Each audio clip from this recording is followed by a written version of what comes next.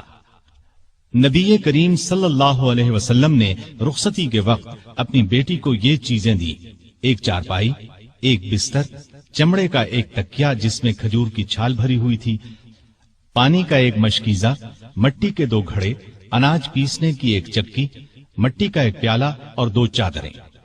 سیدہ فاطمہ جب اپنے خاوند کے ساتھ ان کے گھر چلی گئیں تو نبی کریم صلی اللہ علیہ وسلم وہاں تشریف لائے۔ پہلے دروازے پر کھڑے ہو کر اجازت مانگی، پھر اندر داخل ہوئے۔ ایک برتن میں پانی منگوایا، دونوں ہاتھ اس پانی میں ڈالے، ہاتھوں سے پانی ان دونوں پر چھڑکا، پھر فرمایا: اے فاطمہ، میں نے تمہاری شادی اپنے خاندان کے بہترین شخص سے کی ہے۔ اسی سال رمضان 2 ہجری میں بدر کی لڑائی پیش آئی۔ شادی کے بعد سیدنا علی رضی اللہ عنہ سیدہ فاطمہ رضی اللہ عنہا کا بہت خیال رکھتے تھے، وہ بھی ان کی بہت عزت کرتی تھیں۔ دونوں نے گھر کے کام آپس میں بانٹ لیے تھے۔ ایک روز آپ صلی اللہ علیہ وسلم ان کے گھر تشریف لائے تو علی گھر میں نہیں تھے۔ سیدہ فاطمہ سے پوچھا تو انہوں نے فرمایا کہ میرا ان سے کچھ جھگڑا ہو گیا تھا، غصے میں گھر سے باہر چلے گئے ہیں۔ آپ نے ان کے بارے میں پتہ کرایا تو وہ مسجد میں سو رہے تھے۔ آپ مسجد میں تشریف لے گئے، وہ واقعی وہاں سو رہے تھے۔ چادر پہلو سے سرک گئی تھی اور مٹی ان کے جسم سے لگ گئی تھی۔ آپ مٹی پوچھنے لگے اور فرمایا: ابو تراب اٹھو، ابو تراب اٹھو۔ اس روز سے آپ کا لقب ابو تراب مشہور ہو گیا۔ تراب مٹی کو کہتے ہیں، یعنی مٹی والا۔ کوئی انہیں ابو تراب کہتا تو بہت خوش ہوتے۔ انہیں دنیا کے سامان اور مال و دولت سے بالکل پیار نہیں تھا۔ ان کی زندگی فقیرانہ تھی، محنت مزدوری کر کے روزی کماتے تھے، روکھی سوکھی کھا کر گزارا کرتے تھے۔ لڑائی کے میدان میں جاتے تو فرمایا کرتے تھے: لڑائی کے میدان میں مجھے پرواہ نہیں ہوتی کہ موت میری طرف آ رہی ہے یا میں موت کی طرف بڑھ رہا ہوں۔ اسی دلیری کی وجہ سے آپ رضی اللہ عنہ اسد اللہ کے لقب سے مشہور ہوئے۔ بدر کی لڑائی میں سیدنا علی بھی شریک ہوئے۔ ان کے ہاتھ میں ایک جھنڈا تھا۔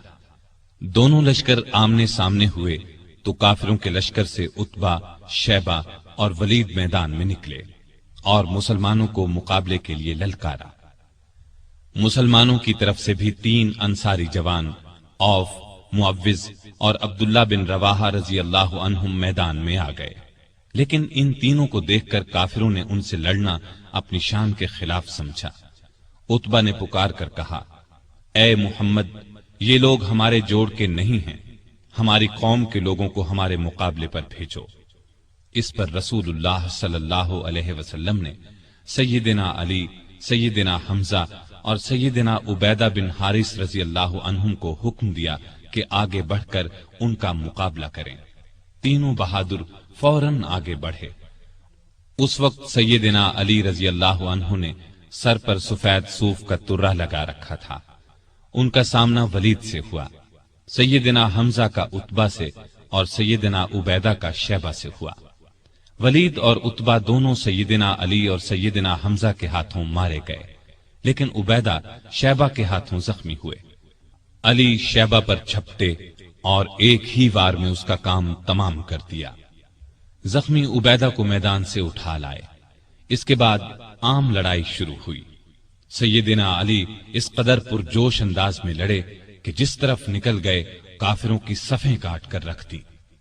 دوسرے مسلمان بھی بہت بہادری سے لڑے اور کافروں کو شکست دی۔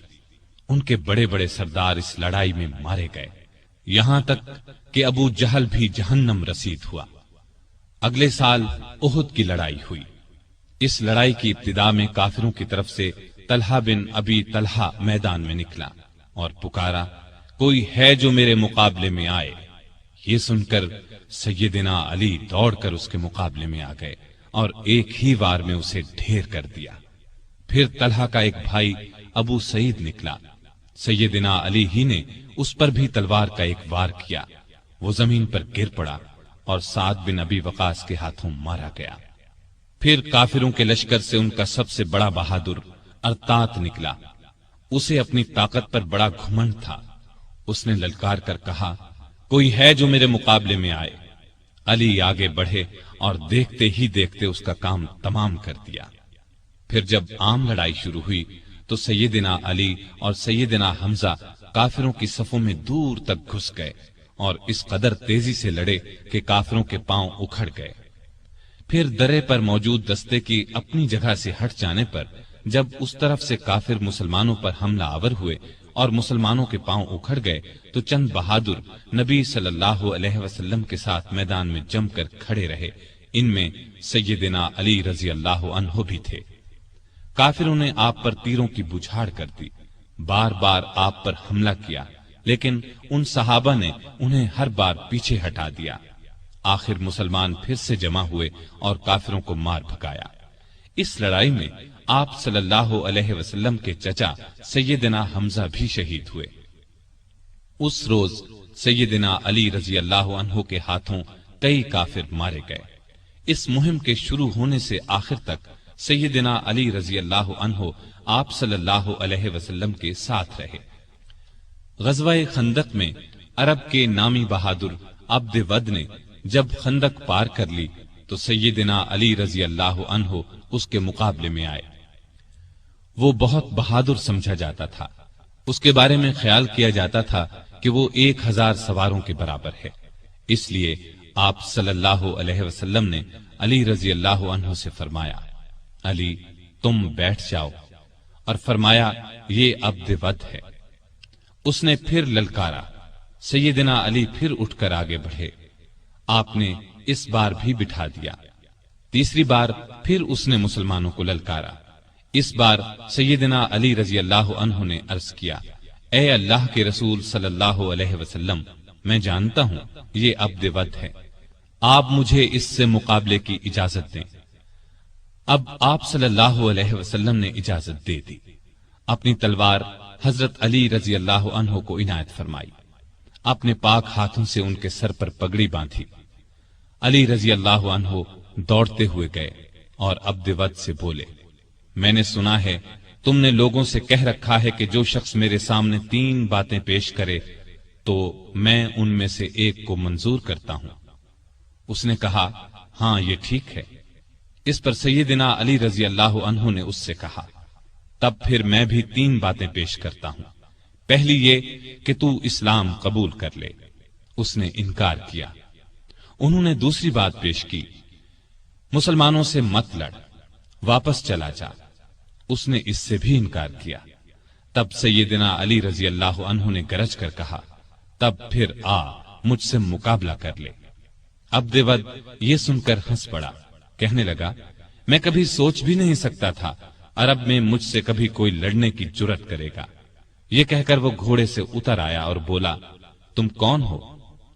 سیدنا علی رضی اللہ عنہ نے فرمایا، میرا نام علی بن ابی طالب ہے۔ عبد ود یہ سن کر کہنے لگا، تمہارے والد میرے دوست تھے، اس لیے میں تم سے لڑنا نہیں چاہتا۔ یہ سن کر سیدنا علی رضی اللہ عنہ نے فرمایا، لیکن اے اللہ کے دشمن، میں تم سے لڑنا چاہتا ہوں۔ اب عبد ود بپھر گیا اور آگے بڑھ کر علی پر تلوار کا وار کیا۔ علی رضی اللہ عنہ نے ڈھال آگے کر دی۔ وار اس قدر زبردست تھا کہ تلوار ڈھال کو کاٹ کر ان کی پیشانی پر جا لگی، وہ زخمی ہو گئے۔ زخم کھا کر وہ شیر کی طرح جھپٹے اور عبد ود پر ایسا وار کیا کہ تلوار اس کے کندھے کو کاٹتی سینے تک آ گئی، وہ وہیں ڈھیر ہو گیا۔ اس کے گرتے ہی سیدنا علی رضی اللہ عنہ نے زور سے نعرہ تکبیر بلند کیا۔ اب عبد ود کے کچھ ساتھی آگے بڑھے، لیکن وہ بھی اللہ کے شیر کے آگے نہ ٹھہر سکے، بھاگ نکلے۔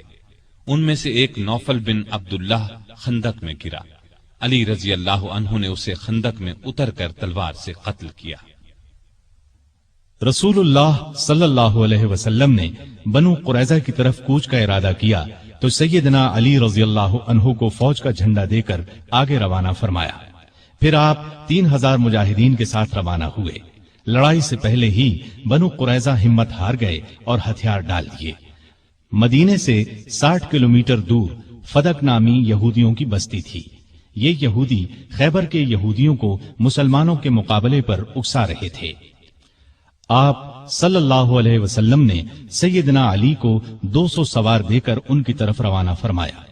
مسلمانوں نے ان لوگوں کو شکست دی، وہ بھاگ نکلے۔ مسلمانوں کے ہاتھ 500 اونٹ اور 2000 بکریاں لگی، وہ ان کو ہانک کر مدینے لے آئے۔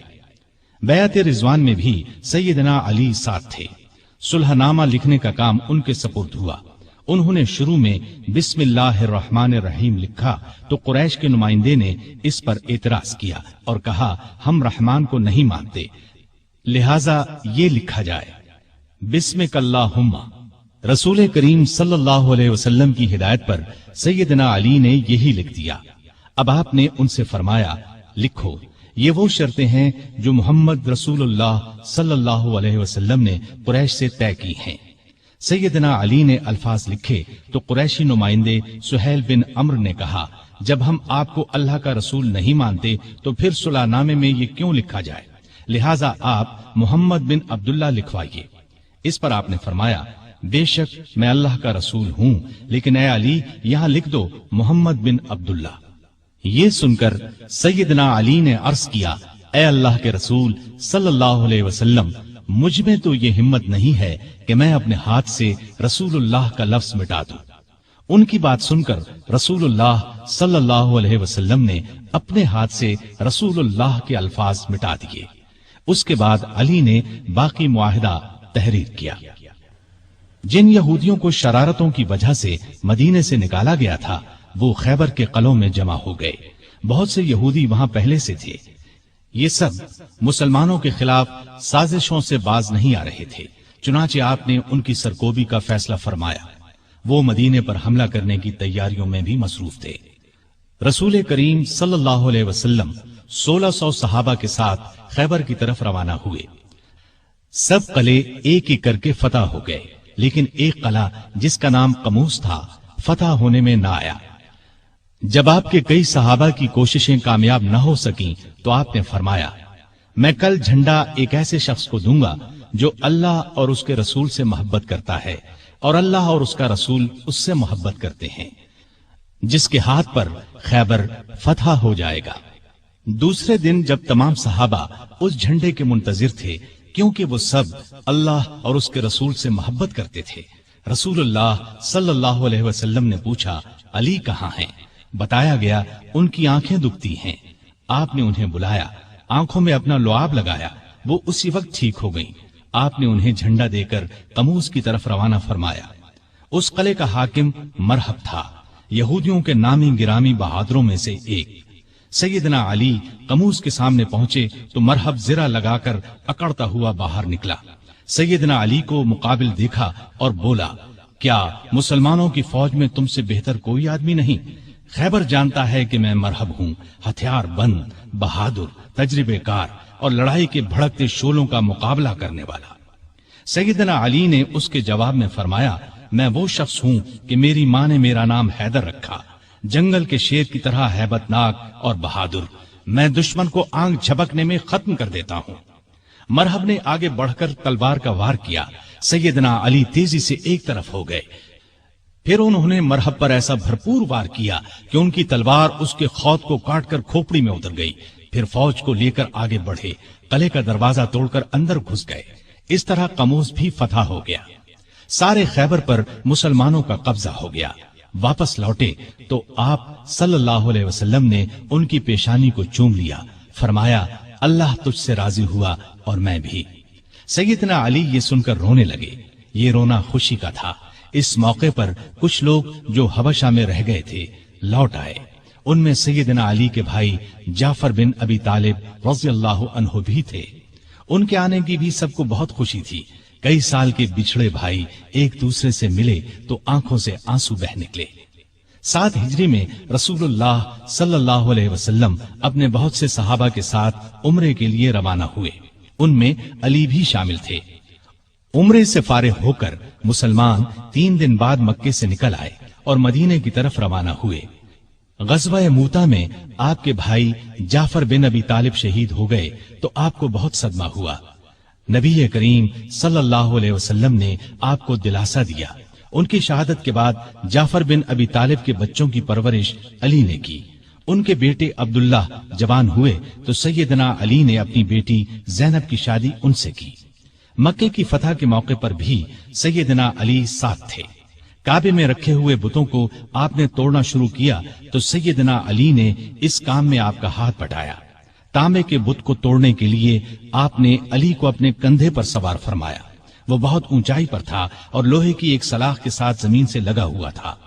علی نے اس بت کو بھی گرایا اور کعبے سے باہر پھینک دیا۔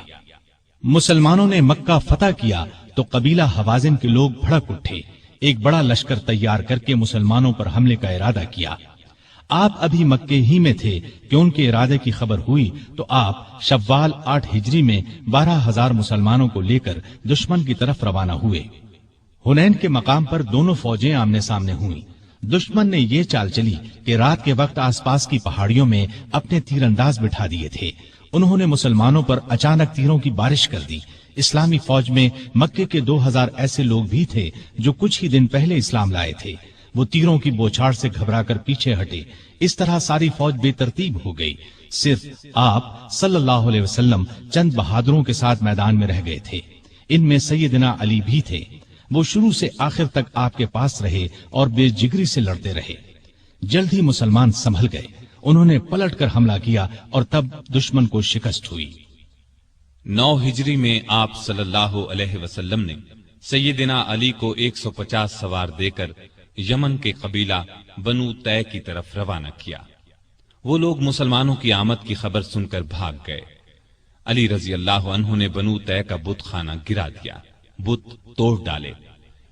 اس لڑائی کے بعد مشہور سخی حاتم طائی کی بیٹی اور بیٹا عدی مسلمان ہو گئے۔ فتح مکہ کے بعد یہ خبر سننے میں آئی کہ روم کا بادشاہ مسلمانوں پر حملہ کرنے کے لیے پر تول رہا ہے۔ نبی صلی اللہ علیہ وسلم نے خود آگے بڑھ کر اسے روکنے کا فیصلہ کیا۔ آپ صلی اللہ علیہ وسلم نے اس موقع پر سیدنا علی کو اپنا قائم مقام بنایا اور خود 30,000 فوج لے کر روانہ ہوئے۔ بعض منافقین نے علی کو تانا دیا کہ وہ جنگ سے بچنے کے لیے نہیں گئے۔ اس پر انہیں رنج ہوا، ہتھیار لگا کر روانہ ہوئے، لشکر تک پہنچ گئے۔ نبی صلی اللہ علیہ وسلم نے ان سے آنے کی وجہ پوچھی تو عرض کیا، اے اللہ کے رسول صلی اللہ علیہ وسلم، میں نے شروع سے لے کر آج تک اللہ کی راہ میں لڑنے سے قدم پیچھے نہیں ہٹائے، لیکن معلوم نہیں اس مرتبہ مجھے جہاد میں شریک کرنے کے بجائے مدینے میں کیوں چھوڑ دیا گیا۔ یہ سن کر نبی صلی اللہ علیہ وسلم نے ارشاد فرمایا، اے علی، کیا تم اس بات سے راضی نہیں کہ تمہارا میرے ساتھ وہی تعلق ہو جو موسیٰ علیہ السلام کا ہارون علیہ السلام سے تھا، سوائے اس کے کہ میرے بعد کوئی نبی نہیں ہوگا۔ مطلب یہ تھا کہ جس طرح موسیٰ علیہ السلام کوہ طور پر جاتے وقت ہارون علیہ السلام کو اپنا قائم مقام بنا گئے تھے، اسی طرح میں نے تمہیں اپنا قائم مقام بنایا تھا۔ لیکن ہارون علیہ السلام نبی بھی تھے، جبکہ تم نبی نہیں ہو سکتے، اس لیے کہ میرے بعد کوئی نبی نہیں آئے گا۔ آپ کا یہ ارشاد سن کر سیدنا علی خوش ہو گئے اور مدینے واپس ہو کر آپ صلی اللہ علیہ وسلم کی قائم مقامی کا فریضہ انجام دیتے رہے، یہاں تک کہ آپ تبوک سے واپس تشریف لے آئے۔ مکہ کی فتح کے بعد نبی صلی اللہ علیہ وسلم نے سیدنا خالد بن ولید کو حکم دیا کہ وہ یمن جا کر قبیلہ ہمدان کو اسلام کی دعوت دیں۔ وہ گئے، بہت کوشش کی، لیکن انہوں نے اسلام قبول نہ کیا۔ اب آپ صلی اللہ علیہ وسلم نے سیدنا علی کو بھیجا۔ آپ صلی اللہ علیہ وسلم نے قبیلہ ہمدان کے نام ایک خط بھی دیا۔ علی رضی اللہ عنہ نے وہ خط انہیں سنایا اور اسلام کی دعوت دی۔ اس خط کے الفاظ کا اثر ان پر ہوا۔ پھر سیدنا علی نے جو ان کے سامنے واز کیا وہ بھی بہت اثر انگیز تھا، چنانچہ ان لوگوں نے اسلام قبول کر لیا۔ سیدنا علی رضی اللہ عنہ نے یہ خبر آپ صلی اللہ علیہ وسلم کو بھیجی۔ نبی صلی اللہ علیہ وسلم نے سجدہ شکر ادا کیا اور فرمایا، ہمدان کے لوگوں پر سلامتی ہو، ہمدان کے لوگوں پر سلامتی ہو۔ ہجرت کے 10ویں سال نبی صلی اللہ علیہ وسلم نے علی رضی اللہ عنہ کو ایک اور قبیلے مزہج کی طرف روانہ فرمایا تاکہ انہیں اسلام کی دعوت دی جائے۔ آپ صلی اللہ علیہ وسلم نے ہدایت فرمائی کہ اس وقت تک تلوار نہ اٹھائی جائے جب تک تم پر کوئی حملہ نہ کرے۔ سیدنا علی رضی اللہ عنہ 300 سواروں کے ساتھ مزہج کے علاقے میں پہنچے۔ وہ لوگ لڑنے پر تلے ہوئے تھے، چنانچہ زبردست مارکا ہوا۔ آخر وہ لوگ بھاگ نکلے۔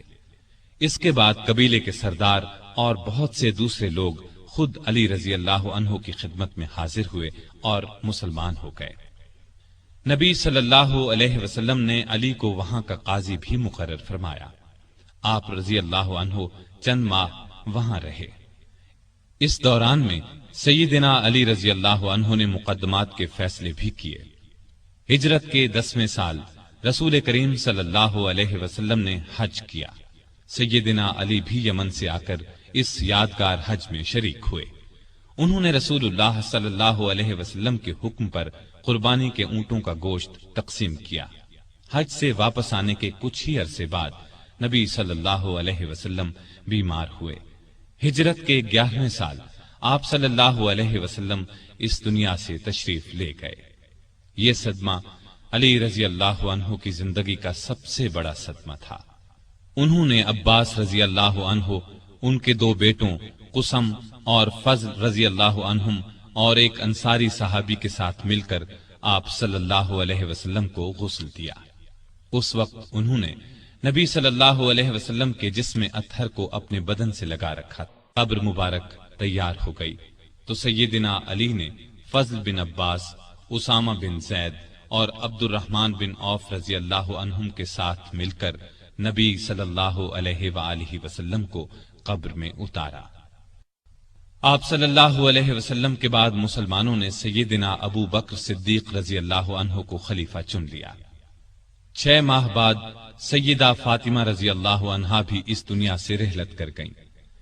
ابو بکر کو علی سے بہت محبت تھی، ان کی بہت عزت کرتے تھے، خلافت کے کاموں میں ان سے مشورے بھی لیتے تھے۔ علی بھی ان سے اسی طرح محبت کرتے تھے۔ مرتد ہو جانے والوں سے جنگ ہوئی تو علی نے بھی دوسرے صحابہ کے ساتھ مل کر ان کا مقابلہ کیا۔ ابو بکر رضی اللہ عنہ نے وفات پائی تو حضرت علی رضی اللہ عنہ ان کے دروازے پر آئے اور فرمایا، آپ پر اللہ کی رحمت ہو، آپ رسول اللہ صلی اللہ علیہ وسلم کے پیارے ساتھی اور مدد کرنے والے، اللہ سے سب سے زیادہ ڈرنے والے اور سب سے بڑھ کر دین کو نفع پہنچانے والے تھے۔ اس کے بعد دیر تک ان کی خوبیوں اور بھلائیوں کا ذکر کرتے رہے۔ ابو بکر کی وفات کے بعد عمر فاروق رضی اللہ عنہ خلیفہ بنے۔ انہوں نے مجلس شورا قائم کی تو اس میں علی رضی اللہ عنہ کو بھی شامل کیا۔ ان کی خلافت کا زمانہ 10.5 برس تک رہا۔ اس زمانے میں بھی آپ رضی اللہ عنہ سے باقاعدہ مشورے لیے جاتے رہے۔ عمر فاروق رضی اللہ عنہ ان کے مشوروں کو بہت اہمیت دیتے تھے۔ جن جھگڑوں کا فیصلہ دوسرے صحابہ نہیں کر پاتے تھے وہ سیدنا علی رضی اللہ عنہ کے سامنے پیش کیے جاتے تھے۔ عمر فرمایا کرتے تھے، ہم میں سے سب سے بڑے قاضی علی رضی اللہ عنہ ہیں۔ ایک مرتبہ عمر رضی اللہ عنہ نے کوئی فیصلہ دیا تو علی نے اس کے خلاف رائے دی۔ عمر نے ان کی رائے کو درست قرار دیا۔ سیدنا عمر کے دل میں علی کی نہ صرف بہت محبت تھی بلکہ وہ ان کی بہت عزت بھی کرتے تھے۔ انہیں علی پر پورا بھروسہ تھا۔ 16 ہجری میں بیت المقدس تشریف لے گئے تو سیدنا علی کو اپنا قائم مقام بنایا۔ سیدنا عمر کے زمانے میں سب سے بڑی لڑائی نہامند کی لڑائی سمجھی جاتی ہے۔ اس موقع پر ایرانیوں کا بہت بڑا لشکر جمع ہو گیا تھا۔ سیدنا عمر نے سیدنا علی کو مسلمانوں کے لشکر کا سپہ سالار بنانا چاہا لیکن انہوں نے مدینے سے باہر جانے سے انکار کر دیا۔ پھر عمر نے خود سالار بن کر جانے کا ارادہ کیا تو سیدنا علی نے اس کا بھی مشورہ نہ دیا اور فرمایا، آپ مدینے کو ہرگز نہ چھوڑیں۔ عمر رضی اللہ عنہ کو علی کا یہ مشورہ بھی ماننا پڑا۔ سیدنا عمر نے اپنی وفات سے پہلے خلافت کے لیے 6 صحابہ کے نام تجویز کیے تھے کہ مسلمان ان 6 میں سے کسی کو خلیفہ بنا لے۔ ان میں ایک نام علی کا تھا، دوسرا نام سیدنا عثمان کا تھا، باقی 4 نام یہ تھے: سعد بن ابی وقاص، عبد الرحمن بن عوف، زبیر بن عوام اور طلحہ بن عبید اللہ رضی اللہ عنہم۔ ان چاروں نے اپنے نام واپس لے لیے تو خلافت کے لیے صرف 2 نام رہ گئے، سیدنا عثمان اور سیدنا علی۔ ان لوگوں نے آخر سیدنا عثمان کے بارے میں فیصلہ دیا۔ اس طرح مسلمانوں کے تیسرے خلیفہ سیدنا عثمان ہوئے۔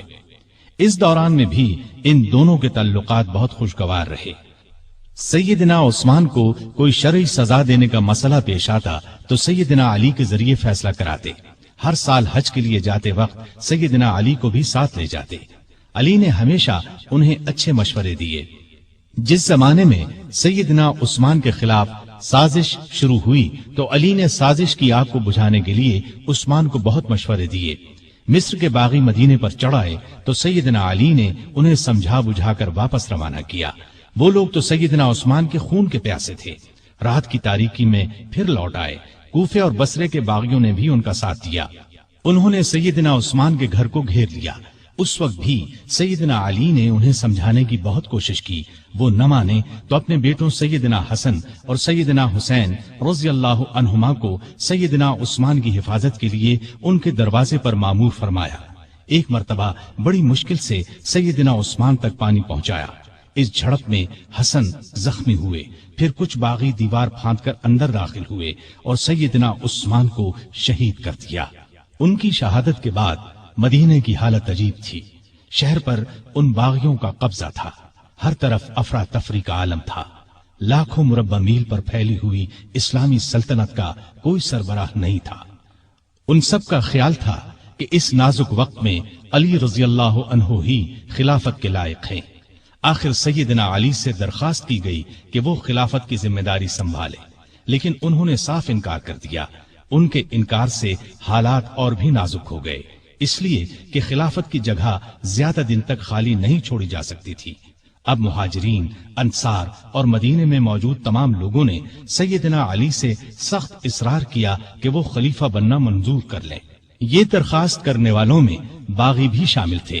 آخر سیدنا علی کو ان سب کی بات ماننا پڑی اور خلافت کا بوجھ اٹھانے کے لیے تیار ہو گئے۔ چنانچہ سیدنا عثمان کی شہادت کے 3 دن یا 6 دن بعد مدینے میں موجود تمام لوگوں نے مسجد نبوی میں سیدنا علی کے ہاتھ پر بیعت کر لی۔ اس طرح وہ مسلمانوں کے چوتھے خلیفہ راشد بنے۔ وہ 4.25 سال تک خلیفہ رہے۔ اس ساری مدت وہ سخت مشکلات میں گھرے رہے۔ کوئی اور ہوتا تو شاید ہمت ہار جاتا، لیکن وہ اللہ کے بھروسے پر تمام مشکلات اور مصیبتوں کا آخری دم تک بڑے حوصلے اور پامردی کے ساتھ مقابلہ کرتے رہے۔ خلیفہ بنتے ہی سب سے پہلی مشکل یہ پیش آئی کہ عثمان کے قاتلوں کو کس طرح پکڑا جائے۔ سیدنا عثمان کی شہادت کوئی معمولی واقعہ نہیں تھی۔ جو ہی سیدنا عثمان کی شہادت کی خبر چاروں طرف پھیلی، لاکھوں مسلمان غم اور غصے سے تڑپ اٹھے۔ ہر طرف سے بس یہی آواز بلند ہونے لگی، عثمان کے خون کا بدلہ لیا جائے، ان کے قاتلوں کو پکڑ کر سخت سزا دی جائے۔ سیدنا علی رضی اللہ عنہ بھی قاتلوں کو پکڑنا چاہتے تھے، لیکن مشکل یہ تھی کہ جو لوگ سیدنا عثمان رضی اللہ عنہ کے مکان کو گھیرنے میں شریک تھے، ان کی تعداد ہزاروں میں تھی۔ ان میں سے قاتلوں کو تلاش کرنا آسان کام نہ تھا۔ کسی خاص شخص کے خلاف موقع کا کوئی گواہ موجود نہ تھا۔ سیدنا عثمان رضی اللہ عنہ کی شہادت کے وقت صرف ان کی زوجہ محترمہ نائلہ رضی اللہ عنہا ان کے پاس موجود تھی۔ شوہر کو بچانے کی کوشش میں ان کے ہاتھ کی 3 انگلیاں کٹ گئی تھیں۔ ان سے پوچھا گیا تو انہوں نے صرف اتنا بتایا کہ 3 آدمی اندر آئے تھے۔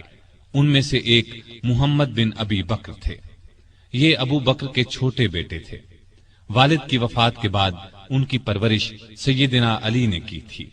ان کے علاوہ 2 آدمیوں کے بارے میں نائلہ رضی اللہ عنہا نے بتایا کہ وہ انہیں نہیں پہچانتی۔ علی رضی اللہ عنہ نے محمد بن ابی بکر کو پکڑ کر پوچھا تو انہوں نے کہا، میں مکان میں داخل ضرور ہوا تھا، لیکن جب عثمان رضی اللہ عنہ نے مجھ سے فرمایا کہ بھتیجے تمہارے والد زندہ ہوتے تو انہیں تمہاری یہ حرکت پسند نہ آتی، تو میں شرمندہ ہو کر پیچھے ہٹ گیا اور باہر نکل گیا۔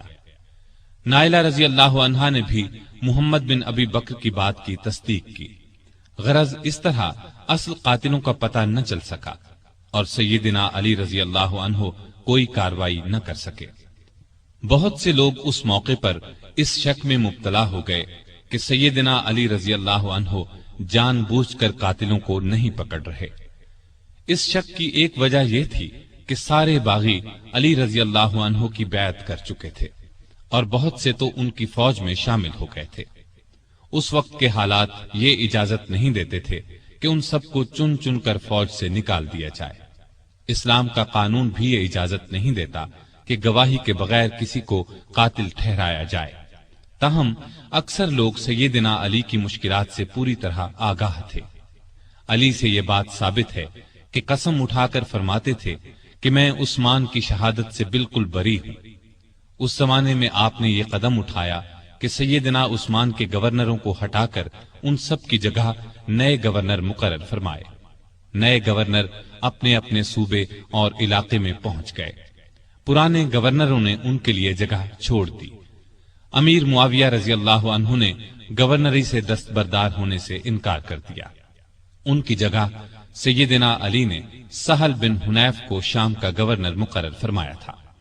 یہ جب شام کی سرحد پر پہنچے تو امیر معاویہ رضی اللہ عنہ کی فوج نے انہیں واپس جانے پر مجبور کر دیا، اور سیدنا معاویہ نے ان کے ذریعے سیدنا علی رضی اللہ عنہ کو یہ پیغام پہنچایا: جب تک عثمان کے قاتلوں کو نہیں پکڑا جائے گا وہ گورنری سے دستبردار نہیں ہوں گے۔ گویا سیدنا علی کے راستے میں سب سے پہلی یہ رکاوٹ پیش آئی۔ ابھی وہ اس کی طرف پوری طرح توجہ نہیں دے سکے تھے کہ ایک اور مشکل پیش آ گئی۔ سیدنا عثمان کی شہادت سے پہلے امت کی ماں سیدہ عائشہ رضی اللہ عنہا حج کے لیے مکہ گئی تھی۔ حج کے بعد مکے سے واپس آ رہی تھی کہ راستے میں ان کے ایک قریبی رشتہ دار ملے۔ انہوں نے بتایا کہ سیدنا عثمان شہید کر دیے گئے ہیں اور لوگوں نے سیدنا علی کے ہاتھ پر بیعت کر لی ہے، لیکن مدینے میں ابھی تک فتنہ اور فساد پھیلا ہوا ہے۔ یہ خبر سن کر وہ مکے کی طرف واپس پلٹ گئیں۔ اتنے میں مدینے سے سیدنا طلحہ اور سیدنا زبیر بھی ان کے پاس پہنچ گئے۔ یہ دونوں بہت اونچے مرتبے کے بزرگ تھے، عشرہ مبشرہ میں سے تھے۔ انہوں نے بھی یہی بتایا کہ مدینے کے لوگ فسادیوں کے ہاتھوں پریشان ہیں، نہ تو وہ اپنی حفاظت کر سکتے ہیں اور نہ ان میں سیدنا عثمان کے خون کا بدلہ لینے کی طاقت ہے۔ مکے کے لوگوں نے ام المومنین عائشہ رضی اللہ عنہا سے واپسی کا سبب پوچھا تو انہوں نے فرمایا: عثمان مظلوم شہید کر دیے گئے اور فتنہ دبتا ہوا نظر نہیں آتا ہے، اس لیے تم فتنے کو دور کرنے اور شہید خلیفہ کے قاتلوں سے بدلہ لینے کے لیے تیار ہو جاؤ۔ اسی طرح اسلام کی عزت بچائی جا سکتی ہے۔ اس پر ہزارہا مسلمان سیدہ عائشہ، زبیر اور طلحہ کے ساتھ ہو لیے۔ اس لشکر نے بصرہ پہنچ کر اس پر قبضہ کر لیا۔ جب سیدنا علی کو خبر ملی تو وہ بھی اپنا لشکر لے کر بصرہ کے قریب پہنچ گئے اور صلح کی کوشش شروع کر دی۔ دوسری طرف سیدہ عائشہ نے اپنے آنے کی وجہ بیان فرمائی، علی نے اپنی مجبوری اور مشکلات بیان فرمائی۔ دونوں نے ایک دوسرے کی بات کو اچھی طرح سمجھ لیا اور قریب تھا کہ صلح ہو جاتی، لیکن بدقسمتی سے دونوں طرف کی فوجوں میں کچھ بدنیت منافق لوگ شامل تھے۔ انہیں اپنا فائدہ اس میں نظر آ رہا تھا کہ صلح نہ ہو، لہٰذا انہوں نے رات ہی کو جنگ چھیڑ دی۔ علی یہ سمجھے کہ عائشہ نے جنگ شروع کر دی، عائشہ یہ سمجھی کہ علی نے جنگ شروع کر دی ہے۔ اس طرح دونوں فوجوں میں جنگ شروع ہو گئی۔ دونوں فوجوں میں سخت لڑائی ہوئی۔ اس میں آخر کار سیدنا علی کو فتح ہوئی۔ فتح کے بعد علی نے ان کے بھائی محمد بن ابی بکر کو ان کا حال معلوم کرنے کے لیے بھیجا اور عام اعلان کرا دیا کہ بھاگنے والوں کا پیچھا نہ کیا جائے، لوٹ مار نہ کی جائے، زخمیوں پر گھوڑے نہ دوڑائے جائیں، جو ہتھیار پھینک دیں انہیں کوئی تکلیف نہ پہنچائی جائے۔ پھر انہوں نے خود سیدہ عائشہ کے پاس جا کر پوچھا: اے مومنوں کی ماں، آپ کا مزاج کیسا ہے؟ انہوں نے فرمایا: ٹھیک ہوں۔ اس کے بعد سیدنا علی نے انہیں چند دن بصرہ میں آرام اور آسائش کے ساتھ ٹھہرایا۔ پھر محمد بن ابی بکر کی نگرانی میں انہیں 40 شریف اور معزز خواتین کے ساتھ مکے کی طرف روانہ کیا۔ اس وقت عائشہ نے فرمایا: میرے بچوں، یہ لڑائی غلط فہمی کا نتیجہ تھی۔ علی سے نہ پہلے میرا کوئی جھگڑا تھا نہ اب ہے۔ سیدنا علی نے جواب میں فرمایا: آپ سچ فرماتی ہیں، آپ ہم سب کی ماں ہیں، آپ کی عزت کرنا ہم پر واجب ہے۔ پھر وہ مکے آ گئی۔ اس لڑائی میں عائشہ اونٹ پر سوار تھی، اس لیے اس لڑائی کو جنگ جمل کہا جاتا ہے۔ یہ لڑائی جمادی الاخر 36 ہجری میں پیش آئی۔ اس جنگ کے بعد عائشہ رضی اللہ عنہا ہمیشہ پشیمان رہیں اور یاد کر کے روتی تھیں۔ جمل کی لڑائی کے بعد سیدنا علی رضی اللہ عنہ نے چند دن بصرہ میں قیام کیا، پھر 12 رجب 36 ہجری میں کوفہ چلے آئے اور اس شہر کو حکومت کا صدر مقام یا دارالخلافہ قرار دیا۔ دارالخلافہ پہلے مدینہ تھا۔ یہ فیصلہ انہوں نے اس لیے کیا کہ مدینے کو فساد اور جھگڑوں سے بچایا جا سکے۔ اب انہوں نے پھر شام کی طرف توجہ دی۔ جریر بن عبداللہ کے ہاتھ ایک خط امیر معاویہ کو بھیجا۔ اس میں لکھا کہ تم بھی مہاجرین اور انصار کی طرح میری بیعت کرو۔ اس کے بعد قاعدے کے مطابق شہادت عثمان کا مقدمہ پیش کرو۔ میں اللہ کی کتاب اور رسول اللہ صلی اللہ علیہ وسلم کی سنت کے مطابق فیصلہ کروں گا۔ امیر معاویہ نے اس خط کے جواب میں لکھا کہ آپ عثمان کے قاتلوں کو ہمارے حوالے کر دیں تو میں اور شام کے دوسرے تمام لوگ خوشی سے آپ کی بیعت کریں گے۔ اس طرح کچھ مدت تک خط و کتابت کا سلسلہ چلتا رہا، لیکن صلح کی کوئی صورت نہ بن سکی۔ ادھر شام کے صدر مقام دمشق کی جامع مسجد میں سیدنا عثمان کے خون آلود کپڑے اور نائلہ رضی اللہ عنہا کی کٹی ہوئی انگلیاں رکھ دی گئیں۔ ان کو دیکھ دیکھ کر لوگ زار و قطار روتے تھے، قاتلوں سے بدلہ لینے کا عہد کرتے تھے۔ جب علی کو یقین ہو گیا کہ امیر معاویہ بیعت نہیں کریں گے تو انہوں نے جنگ کی تیاری کی اور قریباً 80,000 فوج لے کر شام کی طرف روانہ ہونے کا ارادہ کیا۔ دوسری طرف امیر معاویہ بھی ایک بڑے لشکر کے ساتھ مقابلے کے لیے آئے۔ دونوں فوجیں دریائے فرات کے قریب پہنچیں۔ شامی فوجوں نے گھاٹ پر قبضہ کر کے پانی پر پہرے بٹھا دیے، لیکن دوسرے دن سیدنا علی رضی اللہ عنہ کی فوج نے شامیوں پر حملہ کر کے انہیں پیچھے دھکیل دیا اور گھاٹ پر قبضہ کر کے سب کے لیے پانی عام کر دیا۔ اب دونوں فوجوں نے صفین کے مقام پر ایک دوسرے کے سامنے مورچے قائم کر لیے۔ یہ مقام شہر حلب کے جنوب مشرق اور شہر ہمس کے شمال مغرب میں دریائے فرات کے کنارے پر تھا۔ 3 مہینے 20 دن تک دونوں فوجیں آمنے سامنے پڑی رہیں۔ اس دوران میں دونوں فریق بات چیت کے ذریعے مسئلہ حل کرنے کی بھرپور کوشش کرتے رہے، لیکن افسوس کسی فیصلے پر نہ پہنچ سکے۔ چھوٹی چھوٹی جھڑپیں ہوتی رہیں۔ عام لڑائی محرم 37 ہجری تک شروع نہ ہو سکی۔ آخر سفر میں دونوں فوجوں میں جنگ شروع ہوئی۔ یہ جنگ کئی دن تک جاری رہی۔ دونوں طرف مسلمانوں کا خون بہتا رہا۔ منافق اور فسادی لوگ اس موقع سے خوب فائدہ اٹھاتے رہے۔ انہی لوگوں کی وجہ سے صلح کی کوششیں ناکام ہوتی رہیں۔ پھر ایک دن علی رضی اللہ عنہ کی فوج نے اتنا زبردست دباؤ ڈالا کہ شامی فوج کے پاؤں اکھڑنے لگے۔ اتنے میں شامی فوج کا ایک دستہ قرآن کو نیزوں پر اٹھا کر آگے بڑھا اور پکار کر کہا، یہ دیکھو ہمارے اور تمہارے درمیان اللہ کی کتاب ہے۔ علی رضی اللہ عنہ کی فوج نے قرآن دیکھ کر ہاتھ روک لیے۔ لڑائی بند ہو گئی۔ اس کے بعد پھر بات چیت شروع ہو گئی۔ آخر طے پایا کہ خلافت کا فیصلہ 2 ثالثوں کے سپرد کر دیا جائے۔ وہ آپس میں مل کر جو فیصلہ کریں گے ان کا فیصلہ سب کو قبول ہوگا۔ ایک ثالث سیدنا علی رضی اللہ عنہ مقرر کریں، دوسرا ثالث امیر معاویہ رضی اللہ عنہ مقرر کریں گے۔ چنانچہ سیدنا علی کی طرف سے ابو موسیٰ اشعری رضی اللہ عنہ مقرر ہوئے اور امیر معاویہ کی طرف سے عمرو بن عاص رضی اللہ عنہ۔ ان سے کہا گیا کہ وہ رمضان کے مہینے تک فیصلہ کر دیں۔ اس کے بعد سیدنا امیر معاویہ رضی اللہ عنہ اپنی فوج کے ساتھ دمشق چلے گئے۔ سیدنا علی کوفے کی طرف روانہ ہوئے۔ اس موقع پر ان کی فوج 2 حصوں میں بٹ گئی۔ ایک حصہ ثالث مقرر کرنے کا حامی تھا، جبکہ دوسرا کہتا تھا کہ قرآن کو چھوڑ کر انسانوں کو حکم یا فیصلہ کرنے والا بنانا گناہ ہے۔ دونوں گروہ آپس میں جھگڑتے رہتے تھے اور بات بات پر تلواریں نکال لیتے تھے۔ علی رضی اللہ عنہ بڑی مشکل سے انہیں کوفہ تک لائے، لیکن 12,000 آدمی جو ثالثوں سے فیصلہ کرانے کے خلاف تھے فوج سے الگ ہو کر ہرورا کے مقام پر چلے گئے۔ ان لوگوں کو خارجی کہا گیا۔ دونوں ثالثوں نے جو فیصلہ دیا وہ ایک دوسرے سے مختلف تھا۔ سیدنا ابو موسیٰ اشعری کا فیصلہ یہ تھا کہ علی اور امیر معاویہ میں سے کسی کو خلیفہ مقرر نہ کیا جائے، انہیں چھوڑ کر مسلمان جسے چاہیں خلیفہ بنا لیں۔ سیدنا عمرو بن عاص کا فیصلہ یہ تھا کہ ابو موسیٰ اشعری نے علی کو خلافت سے الگ کر دیا ہے، میں ان کی جگہ معاویہ کو خلیفہ مقرر کرتا ہوں۔ اس پر ہر طرف شور مچ گیا۔ سیدنا علی کے حامیوں نے یہ فیصلہ ماننے سے انکار کر دیا۔ اب پھر سیدنا علی فوج لے کر دمشق کی طرف بڑھنا چاہتے تھے کہ خارجیوں نے ہر طرف فساد مچا دیا۔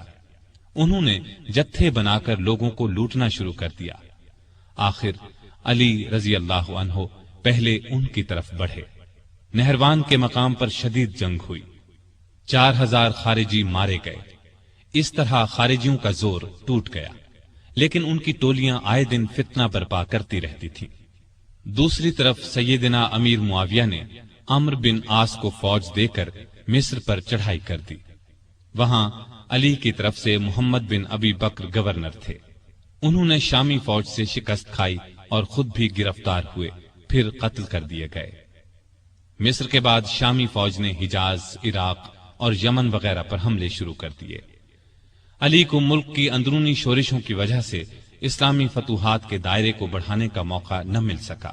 پھر بھی 35 ہجری میں انہوں نے بحری راستے سے ہندوستان پر حملے کی اجازت دی۔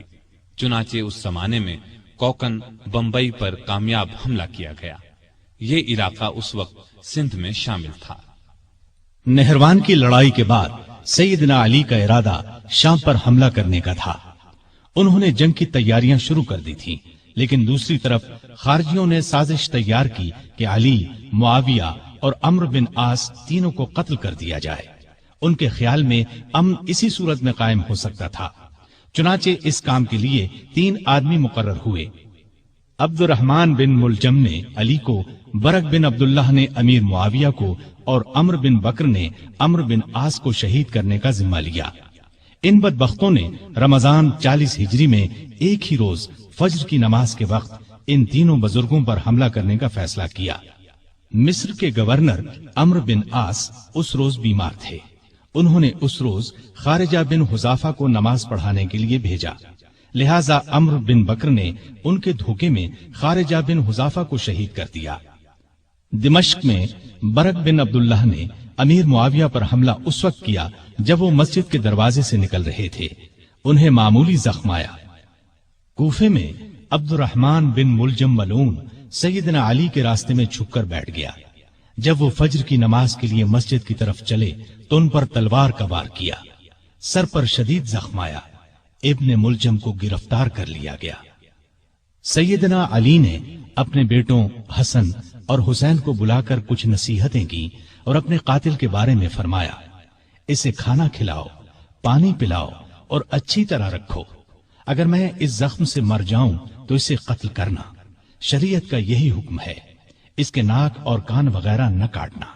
اگر میں بچ گیا تو میری مرضی، چاہے اس سے بدلہ لوں یا معاف کر دوں۔ ابن ملجم کی تلوار زہر آلود تھی، وہ اس زخم سے شہید ہو گئے۔ انا للہ و انا الیہ راجعون۔ یہ رمضان کی 17، 18، 19، 20 یا 21 میں سے کوئی تاریخ تھی۔ ہجرت کا 40واں سال تھا اور ان کی عمر اس وقت 63 سال تھی۔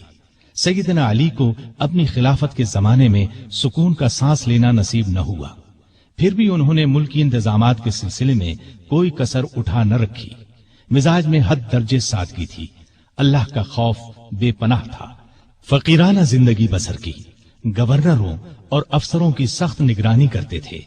کسی عہدیدار کے خلاف شکایت ملتی تو اس کے خلاف کارروائی کرتے۔ آپ کو عدل و انصاف کا حد درجے خیال تھا، سب سے پورا انصاف کرتے تھے، یہاں تک کہ اپنی ذات سے بھی انصاف کرتے۔ ہر ایک کے لیے ان کا دروازہ ہر وقت کھلا رہتا تھا، بلا روک ٹوک کوئی بھی ان کے پاس آ سکتا تھا۔ رعایت پر بہت مہربان تھے، ان کی بہتری کے لیے جو ہو سکتا تھا کرتے تھے۔ بازاروں میں گشت کرتے تھے، بیت المال میں جو رقم جمع ہوتی تھی کھلے دل کے ساتھ غریبوں، مسکینوں اور دوسرے حقداروں میں تقسیم فرما دیتے۔ غیر مسلموں کے ساتھ بھی اچھا برتاؤ کرتے تھے۔ بصرے کے گورنر عثمان بن حنیف نے کسی امیر آدمی کی دعوت قبول کر لی۔ آپ کو اطلاع ملی تو اسے لکھا، اے ابن حنیف، میں نے سنا ہے کہ بصرے کے ایک دولت مند نے تمہیں بڑی شاندار دعوت دی، تم نے یہ دعوت قبول کر لی اور قسم قسم کے کھانے بڑے اطمینان اور بڑے مزے سے کھائے۔ مجھے تم سے یہ امید نہیں تھی کہ تم اس قسم کی دعوتوں میں شریک ہوا کرو گے جن میں غریبوں کو پوچھا تک نہیں جاتا۔ اپنے حق سے زیادہ بیت المال سے ایک پیسہ بھی لینا حرام سمجھتے تھے۔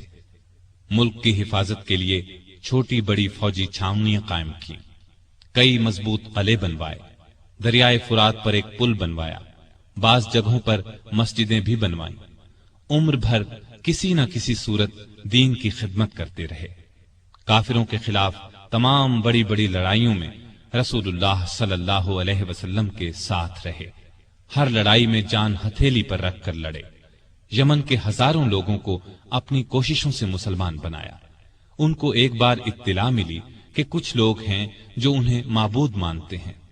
آپ نے ان لوگوں کو پکڑوایا اور سخت سزا دی، البتہ جن لوگوں نے توبہ کی انہیں چھوڑ دیا۔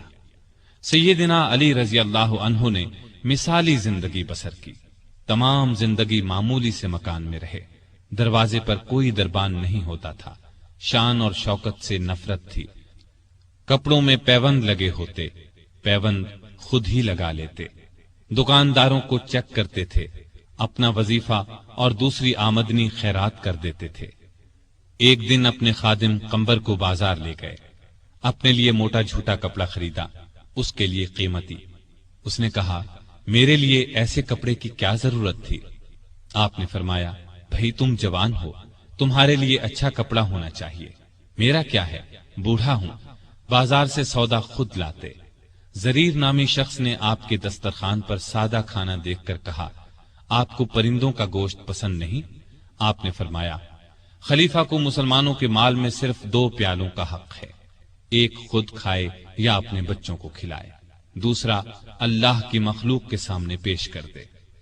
عید سے چند روز پہلے کسی نے آپ کے کپڑوں میں پیوند دیکھ کر کہا، امیر المومنین، آپ 2 درہم میں ایک نیا جوڑا کیوں نہیں خرید لیتے؟ آپ نے فرمایا، مجھے شرم آتی ہے کہ میں نئے کپڑے پہنوں اور کوفے میں ہزاروں آدمیوں نے پرانے کپڑے پہن رکھے ہوں۔ کہیں سے مال آتا تو تمام کا تمام تقسیم کر دیتے، اس میں سے اپنے لیے کوئی خاص چیز لیتے، نہ رشتہ داروں کو ان کے حصے سے زیادہ دیتے۔ ایک مرتبہ آپ کی زرہ گم ہو گئی، چند دن بعد وہ زرہ ایک یہودی کے پاس نظر آئی۔ آپ نے اس سے کہا، یہ زرہ میری ہے، تمہارے پاس کہاں سے آ گئی؟ اس نے کہا، نہیں، زرہ میری ہے۔ سیدنا علی رضی اللہ عنہ امیر المؤمنین تھے، چاہتے تو اس سے زبردستی لے سکتے تھے، لیکن انہوں نے ایسا نہیں کیا۔ معاملہ کوفے کے قاضی شریح کی عدالت میں لے گئے۔ قاضی صاحب نے آپ کا دعویٰ سنا، یہودی کا جواب سنا، پھر علی سے کہا، اپنے گواہ لائیے۔ انہوں نے فرمایا، میرا بیٹا حسن اور غلام قمبر اس بات کے گواہ ہیں کہ زرہ میری ہے، ان کی گواہی لے لیں۔ قاضی صاحب نے کہا، بیٹے کی باپ کے حق میں اور غلام کی آقا کے حق میں گواہی قبول نہیں کی جا سکتی۔ اس پر سیدنا علی نے فرمایا، عجیب بات ہے، آپ حسن کی گواہی قبول نہیں کرتے، کیا آپ کو معلوم نہیں ہے کہ رسول اللہ صلی اللہ علیہ وسلم نے حسن اور حسین کو جنت کے جوانوں کے سردار فرمایا ہے؟ قاضی صاحب نے کہا، مجھے یہ بات معلوم ہے، لیکن میں حسن کی گواہی نہیں لوں گا۔ اگر کسی کے رتبے کو دیکھ کر فیصلہ دینا ہوتا تو آپ کا یہ فرمانا ہی کافی تھا کہ زرہ میری ہے۔ یہ سن کر علی نے خوش ہو کر فرمایا، مجھے آپ کا فیصلہ منظور ہے، یہ زرہ یہودی کے پاس ہی رہے گی۔ ان کی بات سن کر یہودی پکار اٹھا۔ قاضی صاحب نے جو فیصلہ دیا اور علی نے جس طرح اس فیصلے کو مانا، اس سے مجھے یقین ہو گیا کہ آپ کا دین سچا ہے، یہ زرہ واقعی علی رضی اللہ عنہ کی ہے۔ اس کے ساتھ ہی وہ کلمہ پڑھ کر مسلمان ہو گیا۔ آپ درمیانے قد کے دہرے بدن کے تھے، چہرہ بہت خوبصورت اور باروب رونق والا تھا۔ خیبر کی لڑائی کے موقع پر رسول اللہ صلی اللہ علیہ وسلم نے آپ کو دعا دی تھی، اے اللہ، علی سے گرمی سردی کا اثر دور کر دے۔ اس دعا کا یہ اثر تھا کہ آپ ہر موسم میں ہر طرح کا کپڑا پہن لیتے تھے، ضرورت کے وقت آپ محنت مزدوری کر لیتے تھے۔ آپ علم کا سمندر تھے، آپ کی علمی باتیں بہت مشہور اور حیرت انگیز ہیں۔ ایک عورت سیدنا علی رضی اللہ عنہ کی خدمت میں حاضر ہوئی۔ اس نے شکایت کی کہ میرا بھائی 600 دینار چھوڑ کر فوت ہوا ہے۔ جب یہ رقم وارثوں میں تقسیم کی گئی تو مجھے صرف 1 دینار دیا گیا کہ تمہارے حصے میں 1 ہی دینار آتا ہے۔ آپ رضی اللہ عنہ نے اس کی شکایت پر غور کیا، پھر بولے شاید تمہارے بھائی نے 1 بیوی، 2 لڑکیاں، 1 ماں، 1 بہن اور 12 بیٹے چھوڑے ہیں۔ عورت نے حیران ہو کر کہا آپ کا اندازہ بالکل درست ہے۔ اس پر سیدنا علی رضی اللہ عنہ نے فرمایا تب تمہارے حصے میں 1 ہی دینار آتا ہے۔ سیدنا علی دن رات کا زیادہ حصہ اللہ کی عبادت میں گزارتے تھے۔ نماز پڑھتے تو اللہ کی ذات کے سوا کسی چیز کا ہوش نہ رہتا۔ صدیق اکبر، فاروق اعظم اور عثمان ذو النورین رضی اللہ عنہم اپنے دور خلافت میں سیدنا علی سے خاص معاملات میں مشورہ کرتے تھے۔ شجاعت سیدنا علی کا خاص وصف تھا۔ اتنے بہادر اور نڈر تھے کہ طاقتور سے طاقتور دشمن کی پرواہ نہیں کرتے تھے۔ تبوک کے علاوہ قریب قریب ہر لڑائی میں وہ شریک رہے۔ انہیں اللہ کا شیر لقب ملا۔ نہتے پر وار نہیں کرتے تھے۔ ایک لڑائی میں اپنے دشمن کو گرا لیا، اسے قتل کرنے لگے تو اس نے ان کے منہ پر تھوک دیا، وہ فوراً اس کے سینے سے اتر آئے، اس کی جان بخش دی۔ کسی نے پوچھا آپ نے اسے کیوں چھوڑ دیا؟ فرمایا میں تو اس سے اللہ کے لیے لڑ رہا تھا، اس نے جو حرکت کی تو اس پر مجھے غصہ آ گیا، اب میں اسے قتل کرتا تو گویا اس قتل میں میرا غصہ بھی شامل ہوتا، اس کا مطلب یہ ہوتا کہ میں نے اسے اپنی ذات کے لیے قتل کیا ہے۔ سیدنا علی کی بہادری کے واقعات ہمیشہ تابندہ رہیں گے۔ ان کو رسول اللہ صلی اللہ علیہ وسلم سے بہت محبت تھی۔ رسول اللہ کو بھی سیدنا علی اور آپ کی اولاد سے بہت محبت تھی۔ سیدنا حسن اور حسین کو رسول کریم صلی اللہ علیہ وسلم اپنے کندھوں پر اٹھاتے اور فرمایا کرتے تھے اے اللہ میں ان دونوں سے محبت کرتا ہوں، جو ان سے محبت کرے تو بھی اس سے محبت کر، اور جو ان سے بغض رکھے تو بھی انہیں مبغوض رکھ۔ سیدہ فاطمہ سے سیدنا علی کے ہاں 3 بیٹے اور 2 بیٹیاں ہوئیں۔ ان کے نام یہ ہیں حسن، حسین، محسن، زینب اور ام کلثوم۔ محسن بچپن میں فوت ہوئے۔ سیدہ فاطمہ کی زندگی میں سیدنا علی نے دوسری شادی نہیں کی۔ ان کی وفات کے بعد کئی شادیاں کی، جن سے 11 لڑکے اور 15 لڑکیاں ہوئیں۔